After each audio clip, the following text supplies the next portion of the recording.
جہاں پر دنیا کے اسٹیٹسوں کو نہیں دیکھا جاتا. غور کیجئے گا, میں اپنی گفتگو کی طرف آ رہا ہوں انشاءاللہ. یہ تمہیداً چند جملے کہ جہاں پر کائنات کے عہدوں کو نہیں دیکھا جاتا بلکہ کہا یہ جاتا ہے کہ اکڑ کر چلتے تھے فرش ادا سے باہر. غور کیجئے گا, پیغام ہے, اکڑ کر چلتے تھے فرش ادا سے باہر, نظریں اٹھا کے دیکھتے تھے فرش ادا سے باہر, سینہ تان کر کے چلتے تھے فرش ادا سے باہر. لیکن شہزادی نے کہہ دیا اب میرے نال کے عزادار بن کر آئے ہو, یاد رکھنا تمام دنیا کے عہدے جوتیوں کے سامنے اتار کے آنا. سبحان اللہ. دنیا کے عہدے جوتوں کے پاس اتار کے آنا. اس لیے عزیزان گرامی قدر یہ واحد فرش ادا وہ جگہ ہے جہاں پر انسان اگر جگہ نہ ملے دشمن کے برابر میں بیٹھنا پسند کرتا ہے, جسے زندگی پر گفتگو نہ کرتا ہو اس کی برابر میں بیٹھنا پسند کرتا ہے. اس کا مطلب یہ ہے کہ یہاں پر دنیا کے عہدے نہیں دیکھے جاتے فرش ادا سے باہر. چاہے آپ IPS ہے, DSP ہے, پردھان ہے, جج ہے, وکیل ہے, سب کچھ دیکھا جائے گا. لیکن جب حسین کے فرش غم پر آ گئے تو ایک ٹیگ آپ کی پیشانی پر لگا دیا جائے گا. دنیا کے عہدے ساداداروں کے جوتوں کے پاس ملیں گے, یہاں پر ایک عہدہ ملے گا, وہ ہے عزادار حسین.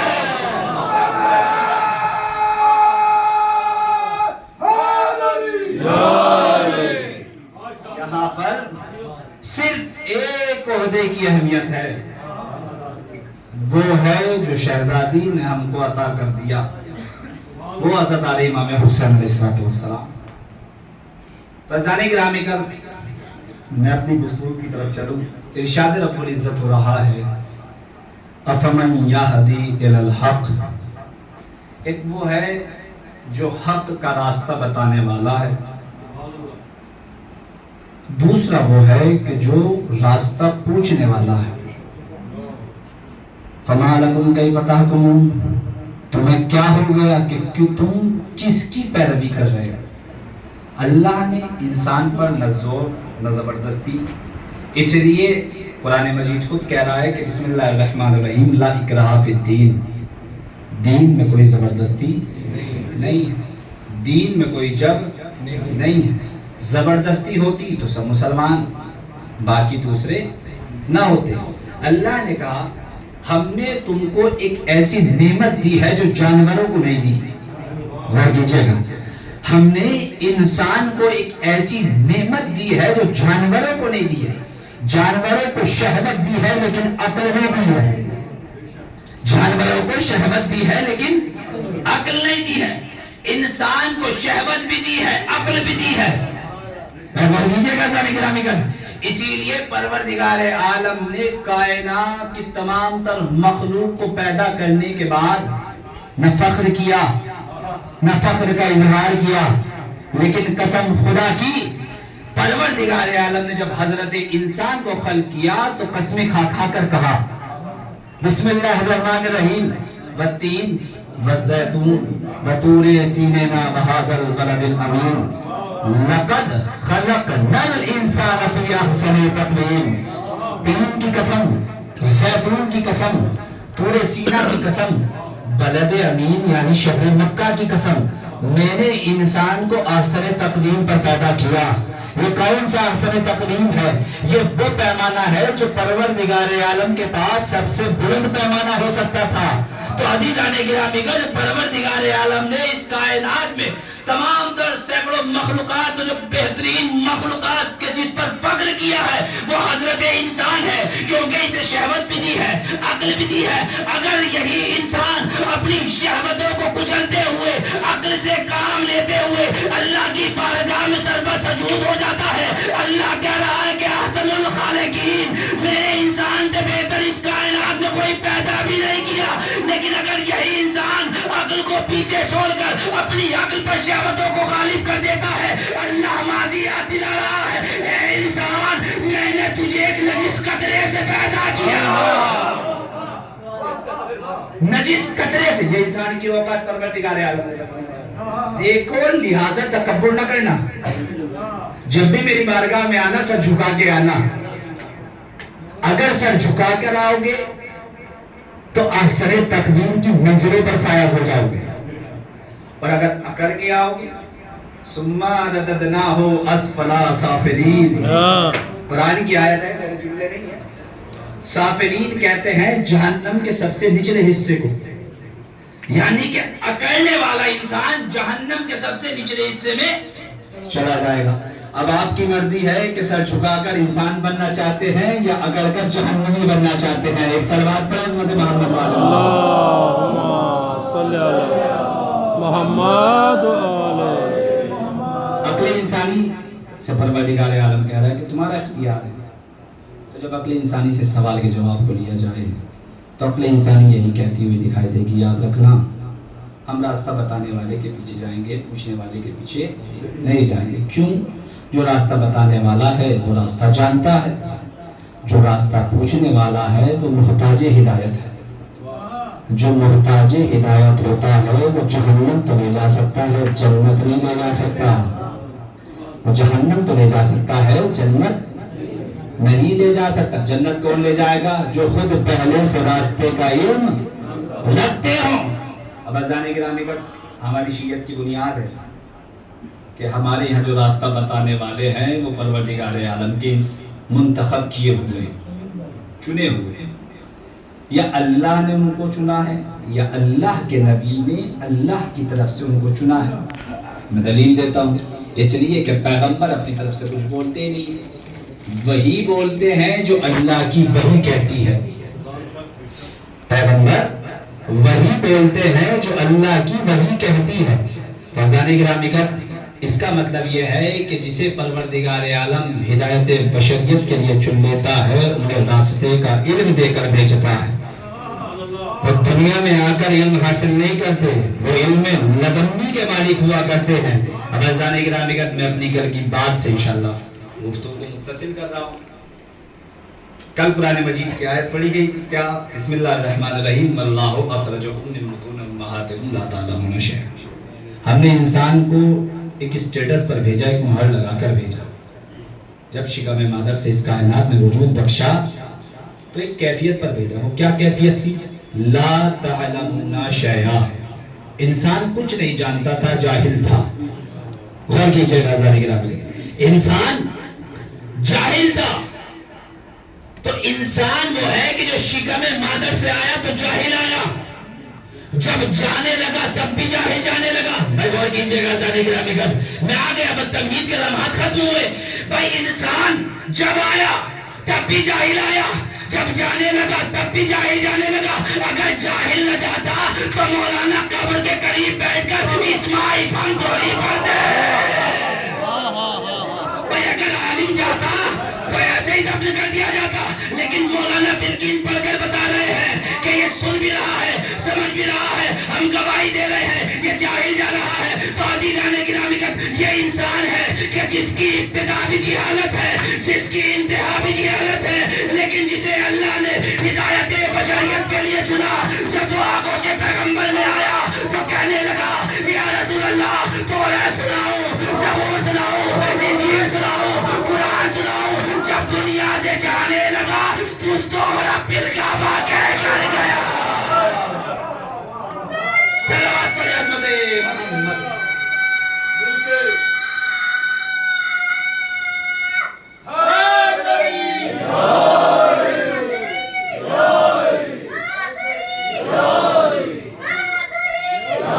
یہ انسان کی ابتدا ہے جو جہالت ہے، انتہا ہے جو جہالت ہے۔ اب عزیزان گرامی کا انسان جب آیا مردہ آیا۔ کل کی بات جو حضرات کل کی مجلس میں موجود تھے اذان عالیہ میں ہوگی، انسان زندہ تھا لیکن بظاہر مردہ تھا، ناتما تھا، کمزور تھا۔ یہ انسان کی ابتدائیت ہے۔ جب جانے لگا تب بھی کمزور جانے لگا۔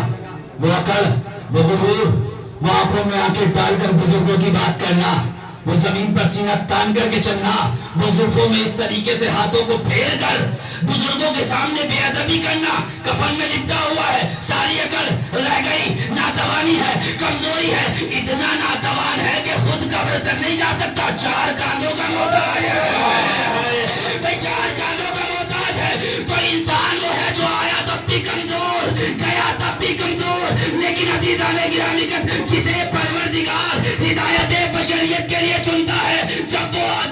تب بھی طاقتور آتا ہے، بڑھاپے میں جاتا ہے تب بھی طاقتور جاتا ہے، جب وہ گہوارے میں لیٹا ہوا ہوتا ہے تو انگلیوں سے کلہ اجدر چیر دیتا ہے، بڑھاپے میں آتا ہے تو انگلیوں سے باب خیبر۔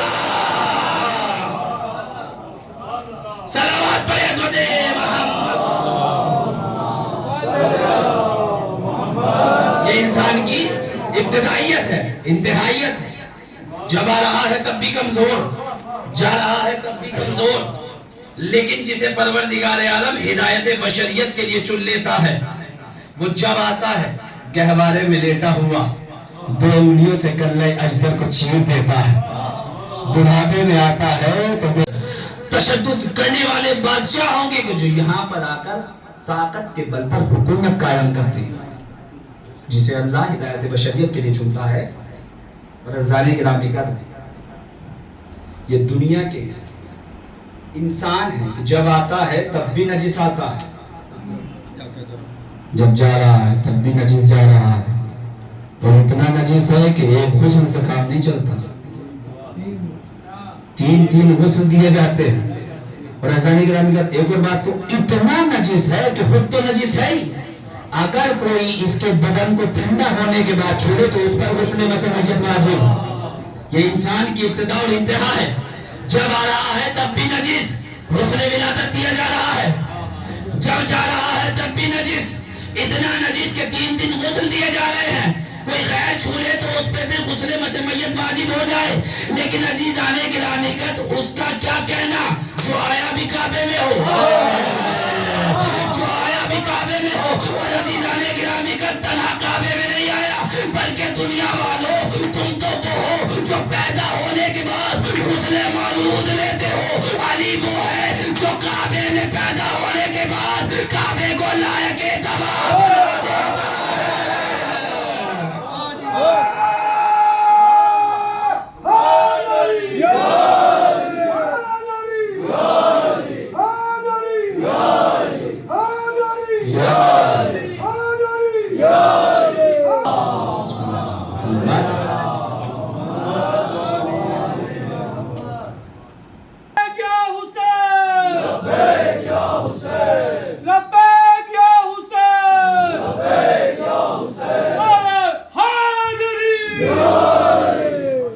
اس لیے کہ آواز دے گا جب بھی ہمیں وقت کا حسین، آواز دے گا جب بھی ہمیں وقت کا حسین، قبروں سے ہم پکاریں گے لبیک یا حسین، قبروں سے ہم پکاریں گے لبیک یا حسین۔ اور کوئی خون رگے حیات بہایا نہ جائے گا، اور تم سے میرے حسین پہ رویا نہ جائے گا، کہ خون رگے حیات بہایا نہ جائے گا، تم سے میرے حسین پہ رویا نہ جائے گا۔ یہ جو نعروں میں اپنے نوجوان بچوں کے آپ جوش دیکھتے ہیں، یہ ایسے نہیں ہے کہ خون رگے حیات بہایا نہ جائے گا، تم سے میرے حسین پہ رویا نہ جائے گا، اور اس کے لیے لہو کی طہارت کی شرط ہے، نعرہ علی کا سب سے لگایا نہ جائے گا۔ ہمیں کہہ دیا ہے انسان کی ابتدا کہ جب آیا تب بھی نجس آیا، جب جانے لگا تب بھی نجس جانے لگا، جسے پروردگار عالم ہدایت بشریت کے لیے چنتا ہے، پروردگار عالم زندہ بھی انہی کو بناتا ہے۔ کل کا موضوع تھا، اور عزیزان گرامی کا، جسے پروردگار عالم ہدایت بشریت کے لیے چنتا ہے، علمداری بھی اسی گھرانے میں دیتا ہے، علمداری بھی اسی گھرانے میں دیتا ہے۔ اس لیے کہ آپ نے بہرحال خیبر میں نے پڑھ چکا، لیکن ایک جملہ سن لیجئے تاکہ میں اپنی بات کو ربط دے سکوں۔ جعفر نحوی صاحب نے ماشاءاللہ سے بہت اچھے اشعار پڑھے مولا عباس کے حوالے سے۔ تو عزیزان گرامی کا، خیبر میں ہو کیا رہا تھا؟ 39 دن تک ناکامیابی تھی۔ اب پیغمبر نے اعلان کر دیا کل علم اس کو دیا جائے گا جو مرد ہوگا، جرار ہوگا، حیدر کرار ہوگا، اور بڑھ بڑھ کر حملہ کرنے والوں میں سے ہوگا، اسی فتح بیان کی۔ اس کے بعد ایک خوبصورت قید لگائی پیغمبر نے، کیا کہا؟ اللہ اور رسول کو وہ دوست رکھتا ہوگا، اتنا کافی نہیں، اللہ اور رسول بھی اس کو دوست رکھتے ہوں گے۔ اور کیجئے گا زانے گرامی کا، کیا کہا کہ کل علم اس کو دیا جائے گا جو مرد ہوگا۔ علیہ الصلوۃ والسلام کو سید الشہداء کہا جاتا ہے اور مشہور ہے آپ اس لقب سے، شہیدوں کے سردار۔ عزیزان گرامی کا یہ علم ہم تک ایسے نہیں پہنچا، سب سے پہلے اس علم کو جناب حمزہ نے اٹھایا، اس کے بعد مولا کائنات نے اس علم کو اٹھایا، اس کے بعد اس نے اس علم کو اٹھایا کہ جسے علی نے نماز شب کی دعاؤں میں مانگا، جسے نماز شب کی دعاؤں میں علی جیسا بادشاہ مانگ رہا ہو، علی جیسا امام مانگ رہا ہو، اس سے پہلے جب علی نے دیکھا کہ میرے گھر میں علمدار ہے، جب میرے گھر میں علم ہے تو ایک علمدار بھی ہونا چاہیے اور کربلا کا ناصر و مددگار بھی ہونا چاہیے۔ جناب عقیل کو بلایا، جب جناب عقیل کو بلایا گیا، کہا اے بھائی عقیل، میرے لیے کوئی بہادر گھرانے کی لڑکی تلاش کرو، بہادر گھرانے کے ساتھ ساتھ باشعور گھرانہ بھی ہو، مگر کی جگہ سے نگرانی کر۔ یہ کیا کہہ رہے ہیں مولا کائنات؟ علم لدنی کے مالک ہیں، علم غیب رکھتے ہیں، یہ وہی ہیں کہ جو منبر رسول پہ بیٹھنے کے بعد کہہ رہے ہیں کہ سنونی سنونی، جو پوچھنا ہے پوچھ لو، میں یہاں سے زیادہ وہاں کے راستوں کو جانتا ہوں۔ کیا مولا کائنات اتنا نہیں جانتے کہ بہادر گھرانہ کون سا ہے؟ جانتے ہیں کون سا گھرانہ ہے، اور باشعور خاتون کہاں ملے گی یہ بھی جانتے ہیں، لیکن تا قیامت آنے والی نسلوں کو پیغام دیا، جب جوان ہو جاؤ، بڑے ہو جاؤ، شادی کی تمنا ہونے لگے تو یاد رکھنا خود سے غلط قدم نہ اٹھانا، اپنے بزرگوں کی بارگاہ میں جانا، اس لیے کہ شادی کے لیے اپنے بزرگوں سے مشورہ لینا یہ کسی اور کی سیرت نہیں ہے، علی مرتضیٰ کی سیرت ہے۔ آج ہمارے معاشرے میں جو خرابیاں پائی جا رہی ہیں وہ اسی وجہ سے ہے کہ ہم جنگ صفین کو خالی شجاعت کے اعتبار سے سنتے ہیں، علی کی زندگی کو کبھی اس اعتبار سے بھی دیکھا جائے تاکہ ہمارے معاشرے میں خرابیاں نہ ہو۔ اس کے بعد عزیزان گرامی کا مولا کائنات نے ایک اہم پیغام دیا، کہا کہ جب علی جیسے علم غیب رکھنے والے امام کو بہادر بیٹا چاہیے تو بہادر گھرانے کی لڑکی تلاش کر رہے ہیں۔ اب عزیزان گرامی کا اگر تم کو بیٹا دیندار چاہیے، آزادار چاہیے تو غیر مذہب کی بیٹیاں نہ لانا، شیعوں کی بیٹیاں اپنے گھر لے کر آنا۔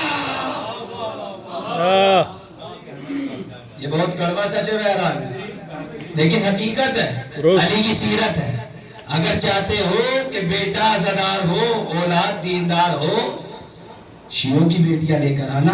بے شک عزیزان گرامی کا اس لیے کہ انسان کے وجود میں خون کے اثرات آتے ہیں، پھر کیا کہا باشعور ماں۔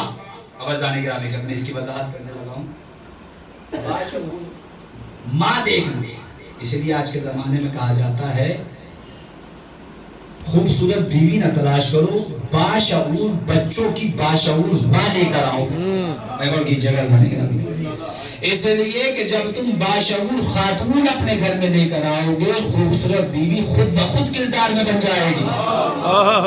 جب باشعور ماں لے کر آؤ گے، اب جملہ کو عزیزان گرامی کا جن کی ذہنوں میں تاریخ موجود ہے، اگر باشعور ماں نہ ہو اور بے شعور ماں ہو، چاہے مسلمانوں کی ہو تو علی کے مقابلے میں آ جاتی ہے، لیکن چاہے یہودی کی ماں ہو لیکن باشعور ماں ہوتی ہے تو یہی کہتی ہے میرے لال سب سے لینا، علی سے لینا۔ سبحان اللہ۔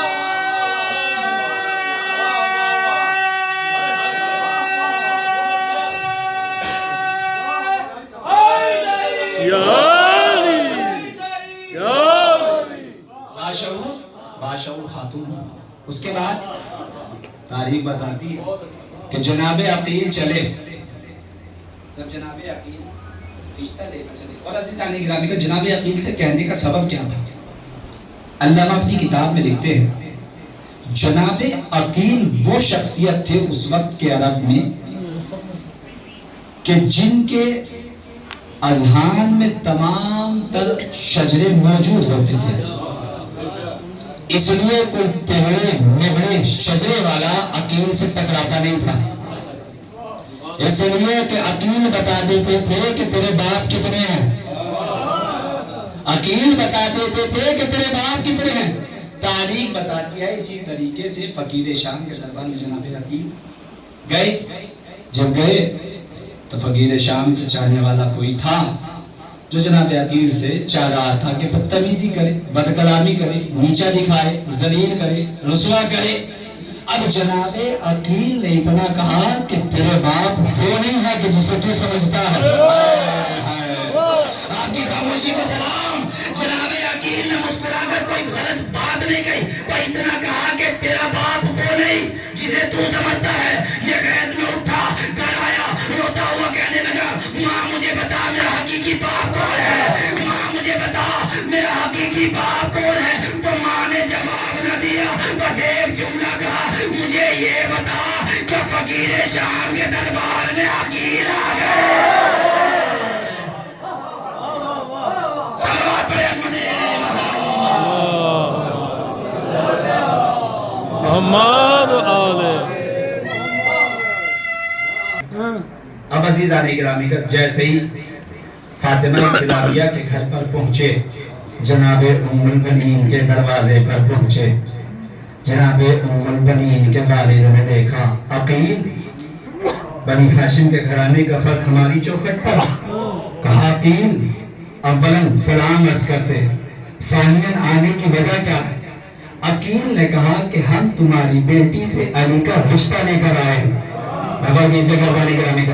جیسے ہی یہ سنا، اس لیے کہ جناب ام البنین اس خواب کو رات میں دیکھ چکی تھی، تعبیر دروازے پر عقیل لے کر آ رہے ہیں، تعبیر عقیل دروازے پر لے کر آ رہے ہیں، خواب دیکھ چکی ہیں کہ علی کے گھر بھی آ کر جانا ہے۔ ایک سوال پڑھیں گے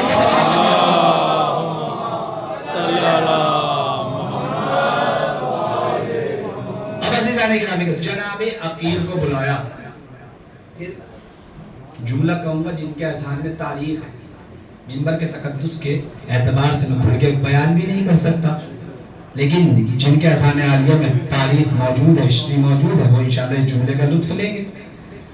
جناب عقیل کو بلایا اور جناب ام البنین کے والد نے اس جگہ پر بٹھایا جو خود کی مسلک تھی۔ بھائی غور طلب تو یہی تو بات ہے، جناب عقیل کو اس جگہ پر بٹھایا جہاں خود بیٹھا کرتے تھے۔